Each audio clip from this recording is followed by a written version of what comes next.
AIIMS college managing director B సుగుణకు దక్కిన మరో అరుదైన గౌరవం. సిటీ జర్నలిస్ట్ వెల్ఫేర్ అసోసియేషన్ ఆధ్వర్యంలో ద్వారకానగర్ 4th లైన్లోని ఎయిమ్స్ కాలేజ్ నందు పత్రికా సమావేశం ఏర్పాటు చేయడం జరిగింది.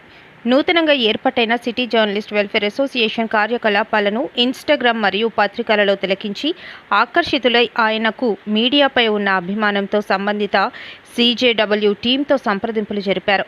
సుగుణకి మీడియా పట్ల ఉన్న ఆసక్తిని గౌరవించి ఆయన గతంలో చేసిన ఎన్నో సేవా కార్యక్రమాలను దృష్టిలో ఉంచుకొని ఎయిమ్స్ కాలేజ్ మేనేజింగ్ డైరెక్టర్ సుగుణ గౌరవాధ్యక్షులు పదవికి అర్హుడని CJW కమిటీ నిర్ణయం తీసుకుని ఎయిమ్స్ కాలేజ్ ఆవరణలో ఆయన ఛాంబర్లో పత్రికా సుముఖంగా ఆయనను గౌరవ అధ్యక్షులుగా ప్రకటిస్తూ దుస్సాలువతో ఆయనను సత్కరించి పుష్పగుచ్చం అందజేసిన CJW అధ్యక్షులు శ్రీమంతుల మనోజ్ కుమార్, ఉపాధ్యక్షులు రేగిడి రూప గుణశేఖర్ మరియు కార్యవర్గ సభ్యులు. ఈ సందర్భంగా ఆయన మాట్లాడుతూ ఎయిమ్స్ కాలేజ్ మేనేజింగ్ డైరెక్టర్ సుగుణ CJW టీంకి ఎప్పుడు ఏ అవసరం వచ్చినా తను అందుబాటులో ఉంటానని కృతజ్ఞతలు తెలియజేశారు.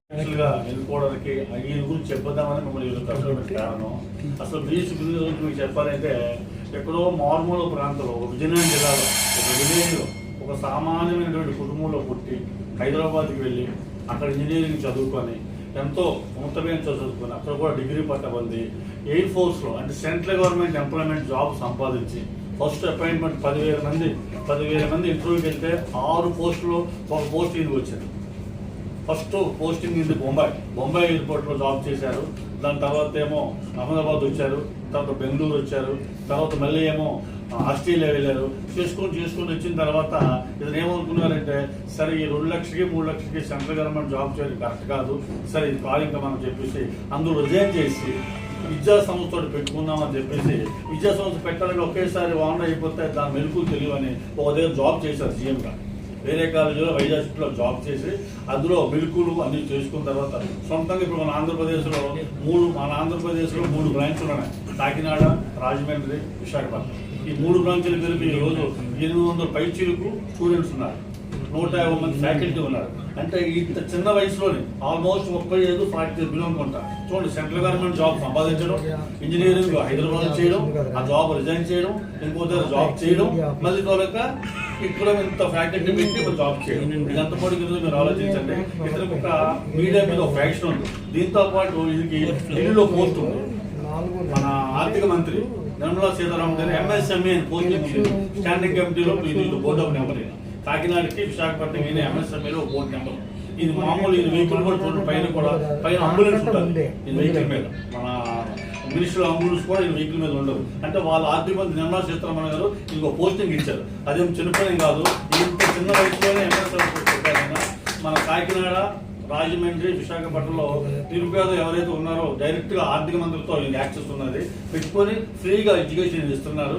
దయచేసి మీరు ఇతర మన ఇన్స్టాగ్రామ్లోని, ఫేస్బుక్లోని, వాట్సాప్లోని మన సిటీ జర్నలిస్ట్ ప్రోగ్రామ్ చూసి డైరెక్ట్ కాంటాక్ట్ అయ్యారు. మీరు బాగా ముందుకు వెళ్తున్నారు సార్, ఒకసారి అన్నీ మాట్లాడదామని. అప్పుడే మాట్లాడిన తర్వాత నేను మా ప్రెసిడెంట్ గారు మనోజ్ గారు వచ్చి సార్ రండి సార్ మీరు మా దీంట్లో వచ్చి మాతో అసోసియేషన్ ఏమని అంటే నేను ఒప్పుకున్నారు. అందుకే ఈ ప్రెస్ మీట్ పెట్టి కారణం. ఇప్పుడు సుగుల్ గారు మాట్లాడిన కోరుకోండి. అతనేమో దుబాయ్లో ఉంటారు, దుబాయ్లో డిపార్ట్మెంట్ సోర్స్. ఈ మదరేమో గవర్నమెంట్ ఎంప్లాయ్మెంట్, బ్రదర్ కూడా బ్యాంక్ ఎంప్లాయ్, మొత్తం అంతా ఎడ్యుకేషన్ ఫ్యామిలీ. దీంతో పాటు ఏంటంటే మీడియా ఒక ఫ్యాషన్ ఉంది. కమింగ్ జనవరిలో ఇది ఏంటంటే ఒక మీడియా ఒక పత్రిక పెడుతున్నారు, ఒక టీవీ ఛానల్ పెడుతున్నారు. దానికి మన అందరూ సహకారం మీకు అందివ్వాలి. ఎన్నో నాకు ఎంత ఆనందంగా ఉంది. అన్నీ ఉన్నాయి. స్టూడెంట్స్ మంచి ప్లేస్మెంట్ ఇచ్చి మంచి ఉద్దేశంతో ఈ ఇన్స్టిట్యూషన్ నడుస్తున్నారు. సో ఈయనకి వేరే ఎక్స్పాన్షన్ కూడా ఇంకా ఎక్కువ చేస్తున్నారు. ఎలాగ మనం ప్రజలకు ఉపయోగపడతాము, ఎలాగ మనం యంగ్ జనరేషన్కి ఒక మంచి జాబ్ ఓరియంటేషన్ ఇస్తాం, మంచి ప్రోగ్రామ్స్ ఇస్తాం అనే ఆలోచనతో ఆ దృక్పథంతో ముందుకెళ్తున్నారు. ఆయనకి మీ ప్రెస్ సపోర్ట్ కూడా ఉంటే ఇంకా ముందుకెళ్తారు.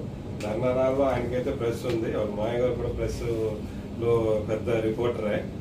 సో బేసిక్లీ ఆ బ్యాక్గ్రౌండ్తో మీ అసోసియేషన్తో ఇంకా మా సంస్థ ముందుకెళ్తాదని, మీ వల్ల మా వల్ల కొద్దిగా మ్యూచువల్ బెనిఫిట్స్తో ముందుకెళ్తామని ఈ దినంలో మా చైర్మన్ గారికి ఆనరీ పోస్ట్ ఇచ్చినందుకు మా సంస్థ తరఫున యాజ్ ఏజీఎంగా నేను కంగ్రాచులేట్ చేస్తూ మీ అందరికీ వెల్కమ్ చెప్తాను. అలాగే city journal city journalist welfare association. Journalist okay city journalist welfare association అయిన ప్రెసిడెంట్ మిస్టర్ మనోజ్ కుమార్ గారు. మనోజ్ కుమార్ గారికి, అలాగే వైస్ ప్రెసిడెంట్ గుణశేఖర్ గారికి, కమిటీ సభ్యులు.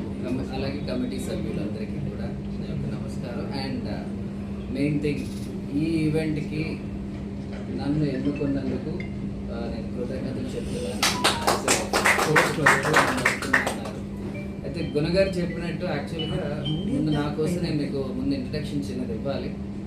నేను సుగున్, నా ఎయిర్ క్రాఫ్ట్ మెయింటెనెన్స్ ఇంజనీరింగ్ అనేది 2004లోనే హైదరాబాద్లో కంప్లీట్ చేసుకొని వివిధ ఎయిర్పోర్ట్స్లో ఎయిర్పోర్ట్ మేనేజర్గా చేస్తూ, అలాగే ఇతర దేశాలకు కూడా వెళ్ళి నేను ఎయిర్పోర్ట్ మేనేజర్గా GMR తరఫున వర్క్ చేస్తూ ఫైనల్గా స్వస్థలమైన విశాఖపట్నంకి బ్యాక్ అయ్యి మెయిన్ మోటో ఏంటి అంటే ఇప్పుడున్న న్యూ జనరేషన్, యంగర్ జనరేషన్కి, బికాజ్ నేను ఎయిర్పోర్ట్లో ఉండేటప్పుడు ఎన్నో ఇంటర్వ్యూస్ తీసుకునేవాడిని, ల్యాక్ ఆఫ్ కమ్యూనికేషన్స్ అవి ఇవి ఉండేవి.